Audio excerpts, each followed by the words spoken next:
In today's episode, I'm telling you why we're not broken and we don't need to be fixed. This is how legends are made.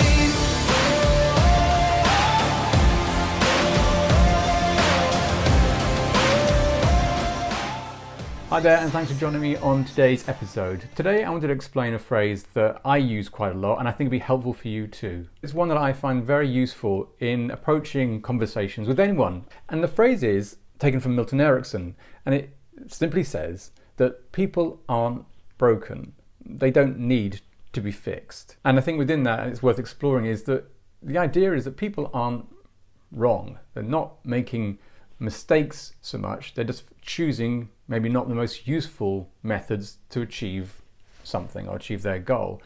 And so when we talk about the idea of not being broken or not needing to be fixed at all, it's about understanding that we're simply making a choice from a selection of things which actually they're not a great selection, but we have within us the ability to find the appropriate selection. If you like, it's similar to the idea about when we listen to someone talking.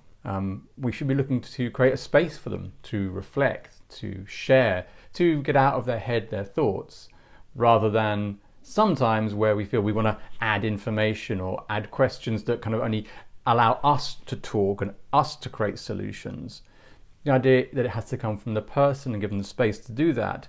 And in that way, it's saying that they're not broken, they don't need to be fixed, we don't have to fix anything. It's about that they have the answers within them. We just need to help them expand their view to make a more useful, more informed selection of things.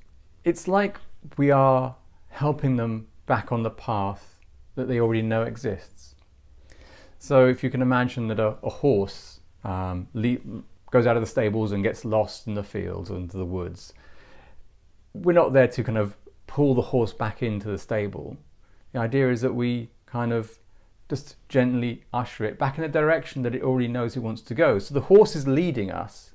We're just there to just create a boundary for the horse to feel confident to go down the path that it already knows it exists. And that's, maybe philosophically, is kind of the approach that I think we should use more of, rather than the jumping in to resolve problems. But it's actually watching, allowing the horse to find the path they know already exists and let them walk down it. It's their path, it's their journey, not for us to interfere with that. They know the answers. Bring this back to what I was saying, we're not broken, we don't need to be fixed.